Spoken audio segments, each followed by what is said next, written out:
Narodil jsem se v Praze, kde jsem žil do svých 10 let. Rodiče, teda já a se mnou a s mladším bratrem, jsme potom utekli do Spojených států. Skončili jsme jako mnoho imigrantů tam, kde jsme měli nějaký příbuzný. V našem případě to byl stát Connecticut v Nové Anglii.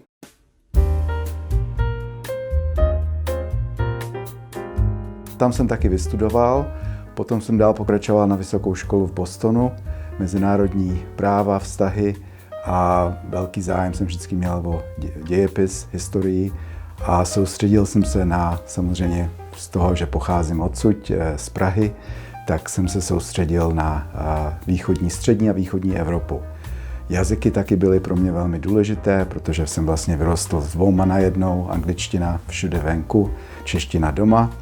No ale potom přišla doba, jako rozhodnu se co zaměstnání, no a myšlenka už i ve střední škole, ale určitě na vysoké škole byla, že diplomatická služba by se hodila, že vlastně tím, jak jsem vyrůstal ve dvou kulturách, tak to je hrozně důležité pro diplomata, takže vlastně ta profese se hodila na to, v čem jsem vyrůstal, taky, že jsem měl ten zájem o tu mezinárodní politiku, dějiny a vlastně moje první jako mezinárodní událost, co si pamatuju jako malý kluk, 11 letý byla invaze Československa. K mému jako milému překvapení, jak jsem skončil vysokou školu, tak jsem udělal zkoušky a dostal jsem se do diplomatické služby Spojených států.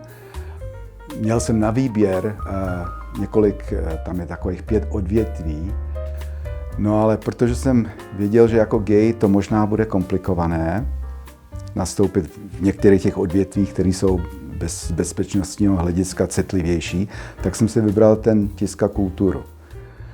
No a první moje štace v zahraničí byla Jugoslávie, což tenkrát byla velmi otevřená země, nebyla to část sovětského bloku, takže vlastně, když má člověk zájem tenkrát v 80. letech zájem o východní Evropu, kde jako američtí diplomati měli velmi omezený život samozřejmě, protože KGB, StB a tak dál, v Jugoslávii to bylo úplně jiné.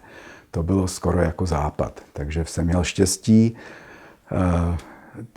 Ta první štace šla velmi dobře, vrátil jsem se do Washingtonu, nakrátko jsem myslel, nakonec to bylo 10 let, ale nakrátko jsem myslel v tu dobu a měl jsem pokračovat dál do Jižní Afriky.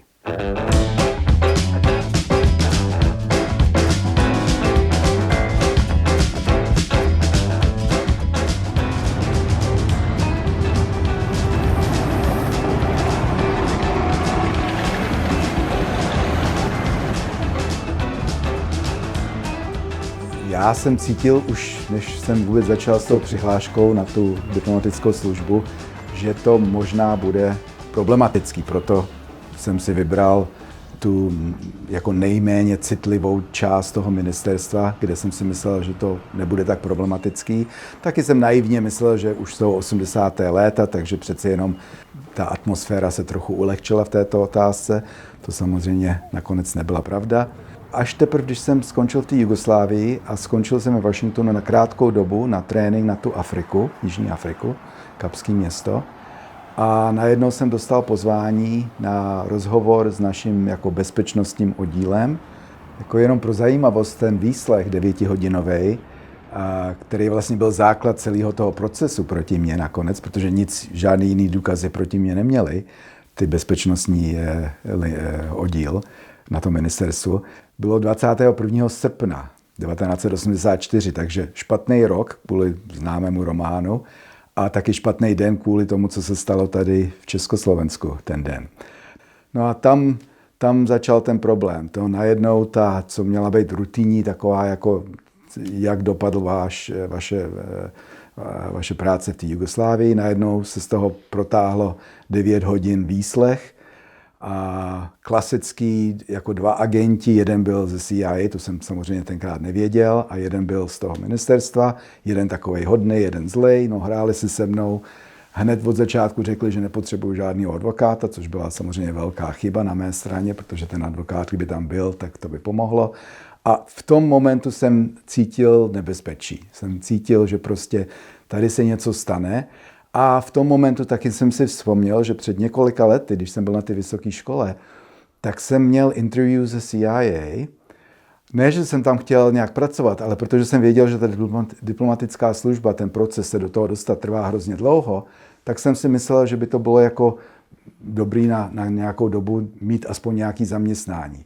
No přišli 2 agenti na to interview, to bylo ve škole, tam se mnou si sedli, byli nadšený, protože ruština, čeština, to se hodí, tohle bylo v době studené války. A byli fakt jako do toho, bereme vás jako analyst, jako prostě zaměstnance, když máte zájem, ale samozřejmě musíte podstoupit detektor lži a je lepší, než k tomu přijdete, tak abyste prostě vyjádřili nebo nám jako vysvětlili některé choulostivé části, které by jako dělali potíže na tom detektoru, jako alkohol, drogy. No já jsem řekl, alkohol není problém, já jsem skoro v té době vůbec nepil. Drogy dodnes jsem nepoužil, takže nemám žádný problém, o který by se dalo řeč a pokud vám nevadí, že jsem gay, tak prostě jdeme do toho. No, já myslím, že v ten moment, kdybych jim řekl, že jsem agent KGB, tak ta reakce by byla lepší než to, co byla, protože jeden z nich mu vypadla cigareta na tepich, druhý jako se koukal po dveří, jak odtamtud vypadnout. No, skončilo to prostě špatně, no ale já jsem si řekl, tak stejně jsem tam nechtěl pracovat, tak jsem to jenom zkoušel. No a tím to bylo konec, jenomže bohužel, co jsem nevěděl, že po té Jugoslávii vlastně ten můj problém začal při tom výslechu těch 9 hodin v tom Washingtonu, protože oni vlastně dostali do rukou tu zprávu, co já jsem jim tenkrát jako řekl těm CIA agentům. A sice, že jsem gay.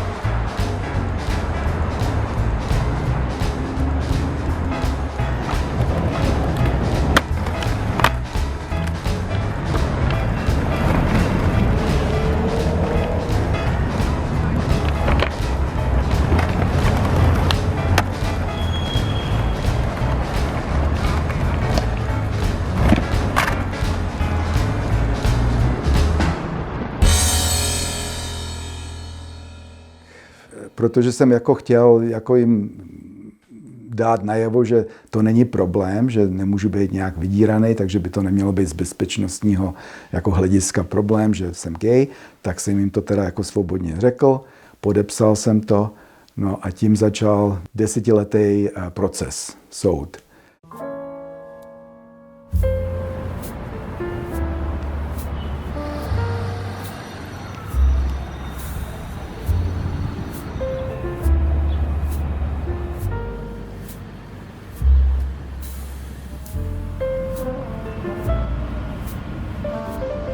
To všechno ještě jsem nevěděl, že to tak dopadne, ale první krok byl, že zrušili moji štaci v Jižní Africe, takže najednou jsem musel vysvětlit, jak to, že vlastně nikam nejedu. Oni chtěli jako mě vyhodit za porušení pravidel služby v té Jugoslávii. To se ukázalo, že to bylo mylné na jejich straně, že prostě to byl nesmysl, protože já jsem při tom výslechu jako jim dal najevo, že jsem měl styk s 2 místníma lidma a to oni řekli, že porušilo ty pravidla, což nebyla pravda, protože Jugoslávie nebyl sovětský blok, takže když to se vysvětlilo, tak najednou stáhli to obvinění. No a já jsem dostal další místo, tentokrát Manila, Philippines, tam jsem se nikdy taky nedostal, protože v den odchodu z té kanceláře, kde jsem skončil ve Washingtonu, dočasně jsem si myslel, tak jsem měl takovou jako farewell party. No a přišla zpráva, že se musím hlásit na personální oddělení, no a tam řekli, že neobvinujeme vám z ničeho, neudělal jste nic špatně, ale nemůžeme vám dát povolení sloužit v cizině. Můžete sloužit jenom ve Washingtonu. To samozřejmě oni řekli kvůli tomu, že jsem gay. No, na soudu, když potom to museli vysvětlit víc, tak oni tvrdili, že prostě gay člověk, když je skrytej, tak samozřejmě může být vydíraný, takže to je bezpečnostní riziko. A když je otevřený, tak zase je v nebezpečí, že ta zahraniční nepřátelská služba půjde po něm a ne po tom, kdo je heterák. To bylo teď na mě, co teď budu dělat, jako, že jo.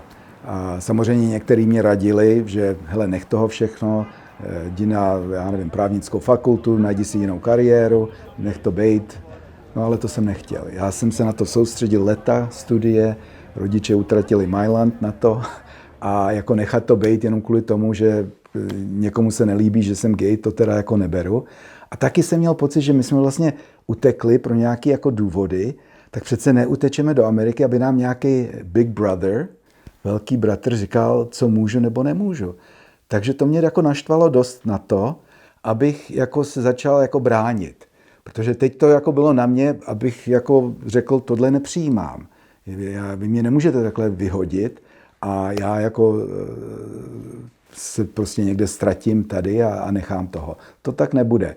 Takže jsem měl to štěstí, že jsem měl jednoho známého, takový jako gay aktivista ve Washingtonu, českého původu, František nebo Frank Kamenný. A ten mě spojil s organizací American Civil Liberties Union, zkrátka ACLU. To je velmi známá nezisková organizace, která už víc než 100 let chrání občanské práva. Dělali mnoho pro černošské práva ve Spojených státech, pro ženy a tak dále, no a taky pro geje. No a měl jsem štěstí, protože samozřejmě soudit se s federální vládou je velká věc, to je těžký, to potřebujete advokáty a velký peníze a já jsem viděl, že sám na to nemůžu, ale ta ACLU, ta organizace to převzala, předala to jedné velmi známé, významné, jedna z největších advokátních firm ve Washingtonu, Covington & Burling. Ty nasadili na to 2 advokáty a šli jsme do toho. A ta první štace toho soudního procesu byla takový vnitřní soud, Foreign Service Grievance Board, a to je panel takových soudců, to jsou bývalí soudci nebo bývalí velvyslanci vybíraný ministrem zahraničí a ty rozhodují případy nějakého konfliktu mezi tím zaměstnancem a tím ministerstvem. No a trvalo to 2 roky, ale to byl plný soud se svědectvím a ze vším. No a po těch 2 letech... Kdo byl tehdy ministr zahraničí? Schulz, který leta dělal pro Reagana, ten byl jeden z nejdelších sloužících zahraničních ministrů, nedávno zemřel ve věku 100 let. A to byl George Shultz. První věta toho vládního advokáta byla, a teď to musím říct anglicky, abych to řekl přesně, jak on to řekl, Mr. Kirch is an open and notorious homosexual. Jako pan Kirch je otevřený a notorický homosexuál. A to mě připadalo tak děsný, protože v té době já jsem například v té Jugoslávii ani nikomu neřekl, že jsem gay, já jsem byl jako dost skrytej. Takže to mě jako šokovalo a v ten moment jsem si řekl, tak dobře, tak já teda budu žít otevřeně víc a pravdivě. Přestěhoval jsem se do gay čtvrti ve Washingtonu, protože jsem si řekl, tak když teda už takhle mě označí veřejně, tak proč bych se nějak tajil. Samozřejmě, že jsem to musel říct rodičům, ty z toho radost neměli, protože ty prostě si mysleli, že to je prostě nějaká strašná tragédie a že radši ať jdu na právnickou školu a dělám něco úplně jiného, což jsem odmít. No ale musím říct, že po těch 2 letech se moje prostě víra v tu spravedlnost toho systému osvědčila, protože oni fakt, jak se řekne unanimously, když to všichni 3 ty soudci dohromady souhlasejí. Jednomyslně. Oni jednomyslně řekli, že ten vyhazov nebyl správný, že mě mají nasadit zpátky do zahraniční služby, nejenom sedět doma v domácí službě. Ten rozdíl, abych to jenom podotknul, proč mi to na tom záleželo, ta zahraniční služba, to jste diplomat, že jo? To postupujete až třeba na velvyslance. Ta domácí služba, to je prostě zaměstnání, který máte do konce života, když chcete, ale tam není nějaký velký postup, tam není tak velká kariéra. Prostě to jsem nechtěl. Já jsem chtěl být v cizině, reprezentovat Spojené státy, to mě bavilo. No a tak oni prostě to rozhodli jednomyslně, že to nebylo správný, že mám jít zpátky do té služby. A normálně, když udělají takové rozhodnutí, tak to ministerstvo to musí prostě brát. Jediná výjimka je, že když oni to vezmou do federálního soudu s tím, že to rozhodnutí by porušilo bezpečnost Spojených států. No, takže to oni tvrdili tenkrát a že ta tvoje sexuální orientace poškozuje zájmy Spojených států. Přesně tak. No, takže to šlo na federální soud ve Washingtonu. No a tam další 2 roky, to je zajímavý, každý ten kus byl 2 roky, takže dohromady to bylo 10 let. Ty další 2 roky jsme byli u jednoho soudce. No a tam ho nasadil Nixon, takže ten už tam byl mnoho let a velmi konzervativní, republikánskýho prostě pozadí.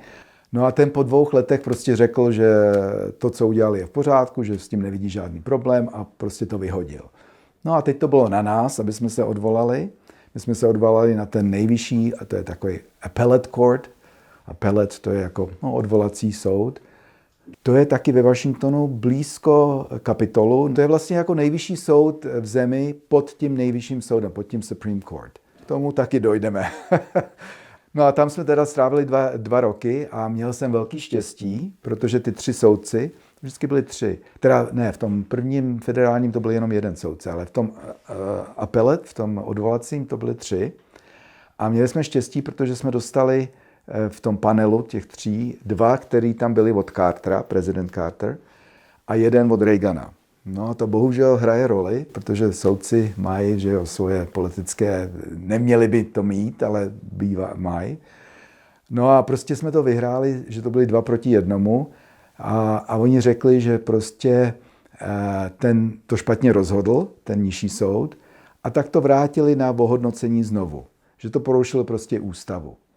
Nezacházeli se mnou tak, jako by zacházeli s jinýma lidma, kteří nejsou gay.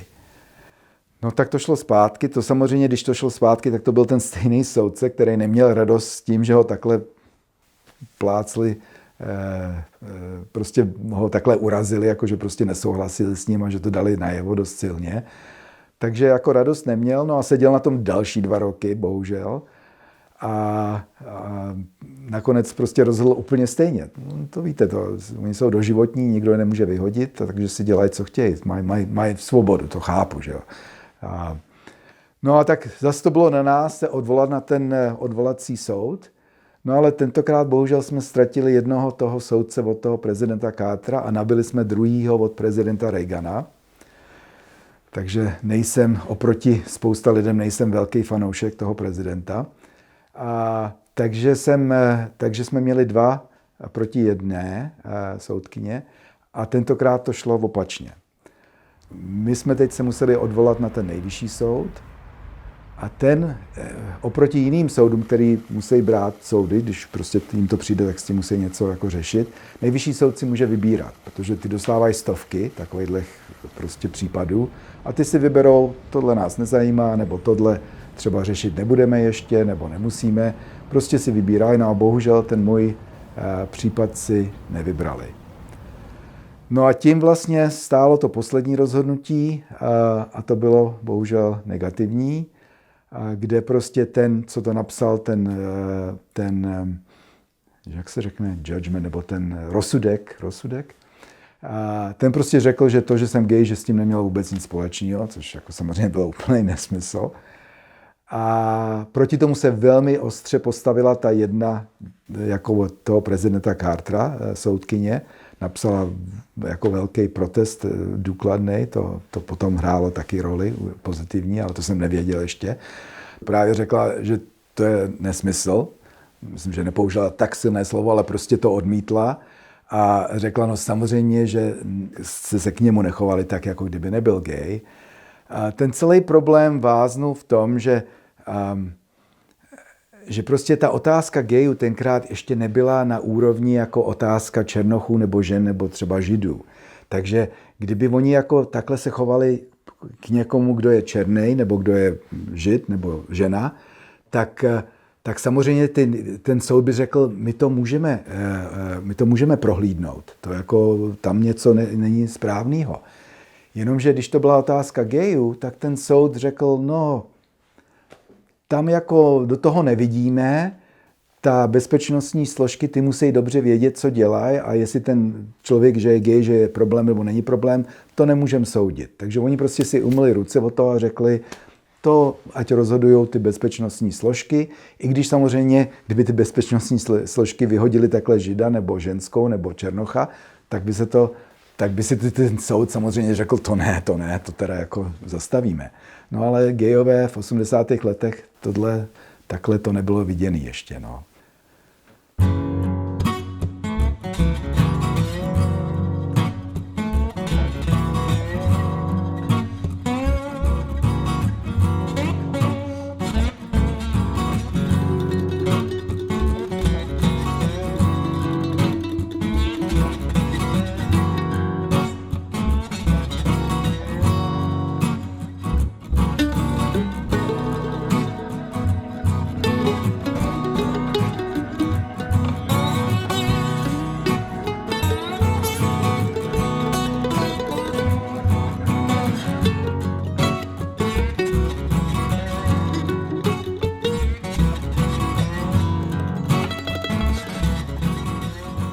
Já jsem dělal hodně interviews do rozhlasu, a i v rozhlasu, kde ty není vidět, to si pamatuju první den v Hlasu Ameriky, kde jsem dělal krátkou dobu, než jsem začal v diplomatických službách, v českém oddělení, teda československým tenkrát, tak jsem přišel prostě v kravatě a oblek a ty na mě všichni koukali, že co blbne, že to je rozhlas, to tě nikdo neuvidí. Já jsem byl tak jako nervózní No ale tak, abych se vrátil teď k tomu, co se stalo, tak jsme to prohráli vlastně. No a co teď? No a já jako už jsem tak trochu se s tím smířil. To zaměstnání, co jsem dělal celý těch 10 let, to vlastně, tam byl takový legrační moment v tom soudu, kdy ta bezpečnostní, ten nejvyšší, ten vedoucí toho, prostě jim se snažil těm soudcům vysvětlit, proč toho krče musí držet prostě doma, ne v cizině, protože v cizině jsou komunistický agenti. A co kdyby prostě na něho něco takhle začali a prostě je lepší a bezpečnější, když zůstane ve Washingtonu. To bude bezpečnější pro všechny, pro jeho dobro, pro naše, prostě je to lepší tak. No a teď ten můj advokát řekl, no a vy nevíte, co dělá těchto pár let tady ve Washingtonu? A teď je to zarazilo, protože oni fakt se do toho nedívali. A teď on každý den má styky s komunistama. On dělá oficiální návštěvy z východní Evropy, ze sovětského bloku a každý den se schází s těma komunistama, který jsou sem poslaný komunistickýma režimama, protože tenkrát samozřejmě jenom takový lidi mohli sem cestovat, teda do Spojených států. Takže vlastně on má 1000krát víc kontaktů s komunistama, než kdybyste ho poslali třeba do Kanady nebo Jižní Ameriky nebo kdekoliv na světě. No to je protože vlastně, když ztroskotala to poslání do té Jižní Afriky, tak jako co s ním? No ale protože jsem měl ty jazyky, já jsem měl srbštinu, já jsem měl tu češtinu, že jo, ruštinu, němčinu, tak řekl jim, tak ho dáme tady do téhle kanceláře a to je takový program, International Visitor Program, to existuje dodnes. To je takový výměny specialistů v různých oborech, který jako budoucí vůdcové v těch oborech, takže třeba mladý politik, který začíná v politice, nebo třeba starosta města, nebo žurnalista, nebo soudce. Potom po sametové revolucích přišlo do Ameriky spousta z České republiky, z Československa taky. Tak dostanou pozvánku od našeho velvyslance a mají cestu, bylo to většinou tak na měsíc, někdy kratší, někdy delší. A vlastně cestují po Americe a seznamují se s lidma v jejím oboru, aby prostě poznali navzájem, co jako jejich práce, jak se to dělá tam, jak se to dělá tady. A to je takový jako obohacující program. Samozřejmě, že některý jako lidi by se na to dívali jako propagandu, ale já si myslím, že to je fakt jako dobrý ty kontakty mezi lidma takhle jako zbližovat. Já jsem byl ten, který jsem měl na starost několik těch států, ty východní Evropy, ty návštěvy z těch států. No a tak já jsem, jako když přijeli do toho Washingtonu, tam to vždycky začínal, tak jsem měl prostě takový celodenní pohovor, jako co chtějí dělat, s kým se chtějí vidět. A taky jsem hodně cestoval potom s nima jako tlumočník, což byla zábava. Tak samozřejmě, že jim to trochu pokazilo, tu jejich verzi a myslím, že to pomohlo tomu, že vlastně to prohráli, tu první štaci toho soudního procesu. Takže vlastně ten první soud, který podle mě je nejdůležitější, protože tam jsou svědkové, my jsme například dali dohromady celou třídu diplomatů, nových diplomatů, kteří přišli asi rok, dva po tom, co já jsem nastoupil, nebo 3 roky. A jenom jednu otázku jsme jim dali. Co vám řekli v bezpečnostním briefingu o gays? No a tam vyšlo najevo, že ten šéf té bezpečnostního oddělení jim řekl, že gays nepatří do diplomatické služby. Samozřejmě oni celou tu dobu toho soudu tvrdili, že nemá nic proti gays, to je jenom krč tady, to jako gayové jsou OK. No a tady on takhle jim řekl těm diplomatům, a oni to samozřejmě reportovali pod přísahou, že on řekl, že nepatří do zahraniční služby, a dokonce řekl, že když mezi váma nějaký gay je, tak tady je papír, ať podá prostě demisi nebo resignation, demisi a vystoupí hned, protože my vás dostaneme. No tak, když máte takový svědectví, to je strašně silný, protože většinou v těchto případech diskriminace nikdo není tak blbý, aby řekl, já Židy prostě tady nebudu mít, nebo já tady nebudu mít černochy nebo ženský. To nikdo neřekne, ale tady to řekli. No teď jsme v letech 84, 5, 6, 7. No. Takže, abych se vrátil teda ke konci toho soudu, ten nejvyšší soud to nevzal, ten případ, takže tím jsme skončili. Jenomže advokáti jsou vymýšliví a chytrý, aspoň ty naše byli. A ty přišli ke mně potom, teda ještě než jsme šli na ten nejvyšší soud, ty přišli ke mně s takovým návrhem, řekli, hele, ten zákon, na kterým je založená ta diplomatická služba Spojených států, tady jasně je napsaný, že když jsi vyhozený z té služby, tak se nemůžeš hlásit zpátky, jenom v případě, když ta Foreign Service Grievance Board, ten první soud, řekne, že tvůj vyhazov byl ilegální, tak se můžeš nahlásit znova. Tak řekli, co takhle, kdyby se znovu přihlásil? A já jsem si myslel, jste jako 10 let se tady soudíme a já tam přijdu jako novej a budu předstírat, že nic a že prostě dejte mi nový zaměstnání. No a oni řekli, co by si ztratil, když to uděláš? Asi víc to nestojí, tak udělám zkoušku znova. Tak jsem šel do toho. Ježišmarja, já jsem to zapomněl vypnout, já se omlouvám. Moment. Haló? Hi there. Listen, I'm really sorry. I'm in the middle of an interview right now. I really can't talk. That's great news. Thank you for really. So no more vaccination certificate to fly back to the States. That's wonderful news. I was looking for a place to get that done before flying back. So thanks for letting me know, but I really do have to run. I am in the middle of an interview, but thanks for calling, and we'll talk later. Okay, bye-bye. Thanks. Já se omlouvám, fakt jsem to zapomněl, teď to vypnu.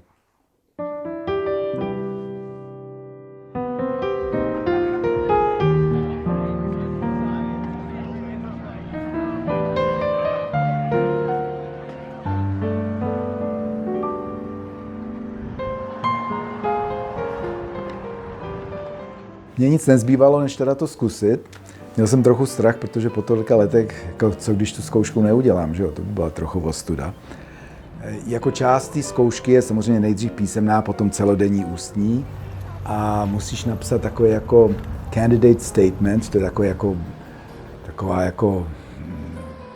prostě důvod, proč chceš jako do toho jít. Tak samozřejmě, když poprvé jsem to psal, tak to bylo všechno o tom, jak jako imigrant, že prostě cítím jako vděčnost toho státu, že vzalo naši rodinu a tak, takže chci něco jako vrátit tou službou pro stát. No a teď po druhý jsem si řekl, no tak to taky je pořád pravda, ale jako to už jsem napsal, tak já napíšu o tom soudu. Ty všichni, ježiš, co blbneš, jako to jako nebude moc atraktivní a takhle jim napsat, že se s nima soudíš tolik let.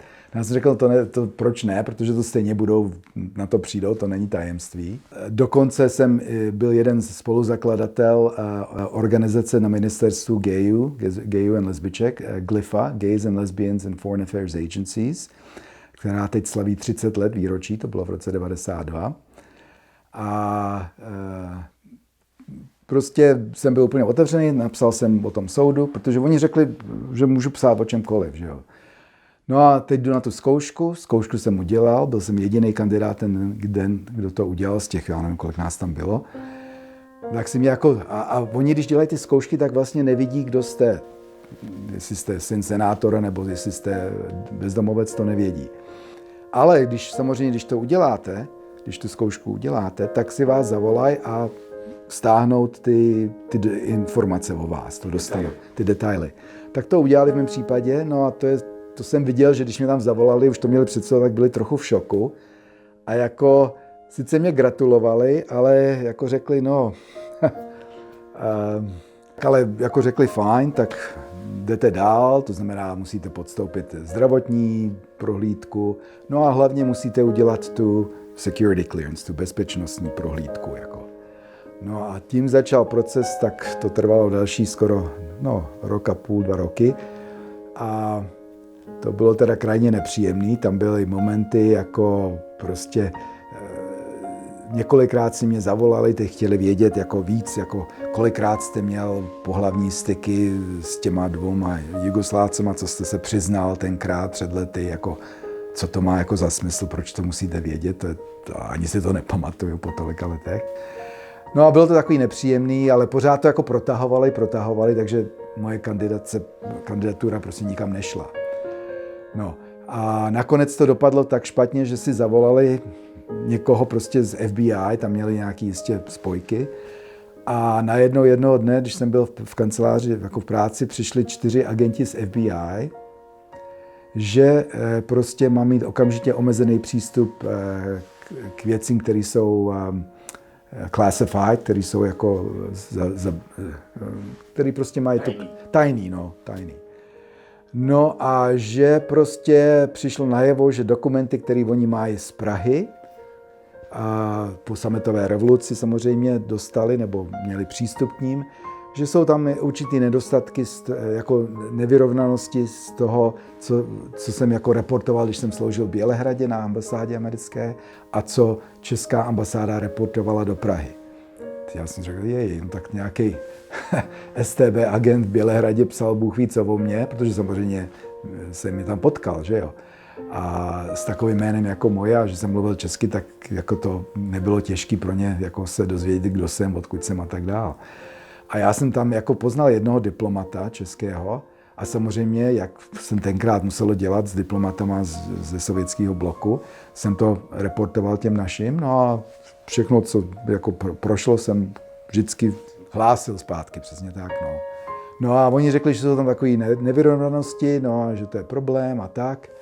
No ale že jako budu muset podstoupit tu detektor lži. No a zase já jsem samozřejmě se tomu tak trochu bránil, protože to je takový, mně to připadalo jako, proč jako teď máme nějaké jako debaty o tom, co se stalo před 10 lety v Jugoslávii, v zemi, která už v tuhle dobu ani sotva existovala. A Československo taky už vlastně neexistovalo. Co to má za cenu? Ale bylo to jasný, mně bylo jasný, že prostě ta bezpečnostní služba, to ministerstvo se snaží zastavit, abych se dostal zpátky do té zahraniční služby. Takže jsem musel to podstoupit, no a teď jsem na té mašině, to je jako elektrická židle, to se vás přivážou takhle prsty, takhle hlavu, tady na prsa. No a teď je to ano, ne, musíte odpovídat, no a tak jsem to celý prošel. No a oni řekli nakonec, no bohužel tam máte jednu otázku, kde to jako nesedí. A já jako co, jako v čem bych asi lhal? Prostě mi to pořád nešlo jako do hlavy, že jako je tam nějaký nebezpečí. No a oni řekli, no otázka je, že jestli jste někdy jako vědomě dal senzitivní tajné informace nepřátelským informačním službám. No to mě tak zarazilo, to je prostě taková jako věc, že za to byste seděli takových 20 let nebo víc, že jo, to je zrada státu, to je hrůza. Takže jsem z toho byl úplně vedle.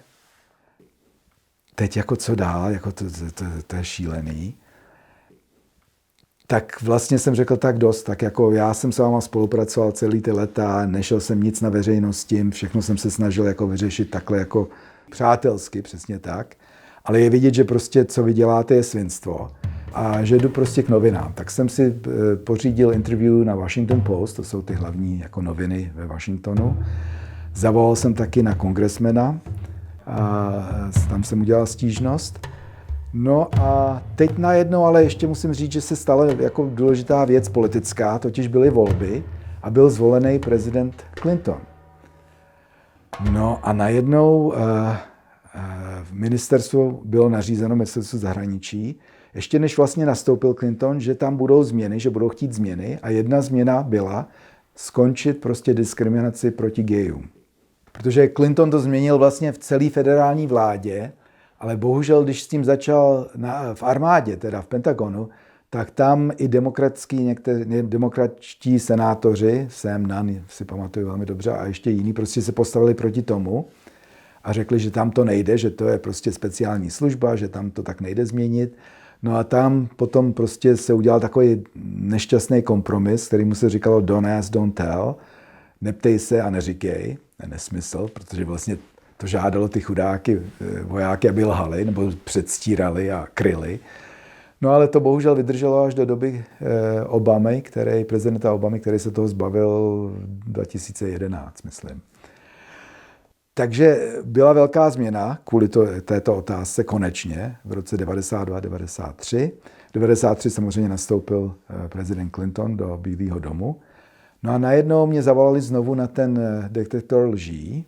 Jsem říkal, no, jako proč, když už jako jste přesvědčeni, že jsem zradil stát. No a zase ty otázky, zase ano, ne. No a na konci tohoto testu řekli, že je to v pořádku. Takže je vidět, že to je prostě nesmysl, že to je prostě, to používají tu mašinu, aby z tebe něco vymáčkli nebo aby to manipulovali. Aby tě zastrašili. Aby tě zastrašili. A když jsme jako chtěli ty výsledky té mašiny jako předat jako samostatnému jako vědci, to nešlo. No a tak nakonec teda jako se toho vzdali, toho boje a řekli, no tak my jako teda už se nepostavíme proti němu, je to vaše rozhodnutí, teda rozhodnutí té komise, ty přijímací. No a ty okamžitě, jak dostali to zelený světlo od nich, řekli, fajn, bereme ho a ať nastoupí. Takže samozřejmě jsem hned nastoupil ten první rok s Clintonem v 93. No a potom jsem měl velmi, velmi příjemnou kariéru, která šla dalších 25 let, kde jsem sloužil mimo jiné v Istanbulu, v Petrohradě, v Budapešti, taky v Praze 4 roky jako tiskový mluvčí tady na ambasádě, ve Vídni 4 roky, ve Frankfurtu a taky nějaký čas i ve Washingtonu, v Pentagonu. Prostě velmi jako pestrá kariéra, s kterou jsem byl velmi spokojený a myslím si, že i když jsem sice prohrál tu bitvu soudní, všichni ty advokáti z obou stran potom nakonec uznali, že jako tím končil to pronásledování. Tam prostě po tom mém případě už nebyl ani jeden další.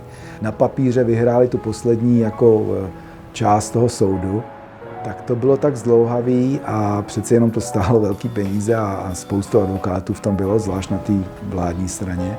Takže vlastně s tím skončili.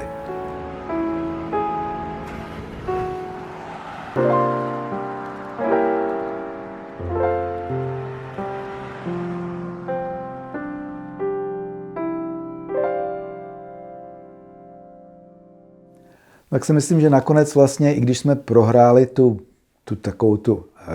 bitvu toho případu těch 10 let, tak přece jenom jsme vyhráli tu válku, protože vlastně ten případ přinutil to ministerstvo skončit s těmadle metodama. Že vlastně dneska gayové jsou otevřeně prostě ve službách, zahraničních službách Spojených států, bez problému. A to znamená, že ta moje kariéra měla cenu, že i ten soud těch 10 let mělo cenu a s tím jsem velmi jako spokojený, že to tak dopadlo. This is the 30th anniversary of Glypha's founding. I think probably all of you know the backstory, but for the few of you who don't, David Buss was a Foreign Service officer. He was posted to the Seychelles. David Larson was there with the Peace Corps. They became great friends. Eventually, they fell in love. As a result, David Larson was removed from the Peace Corps for his, quote, inappropriate lifestyle. David Buss learned that the State Department was investigating him because of his sexuality.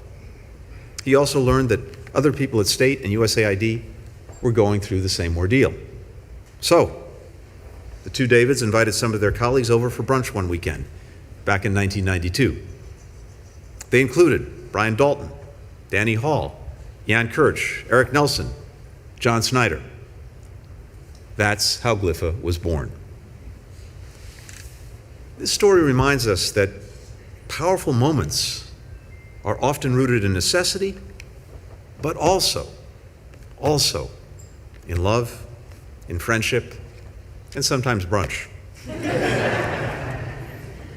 It's a story about who we were, but also who we've become.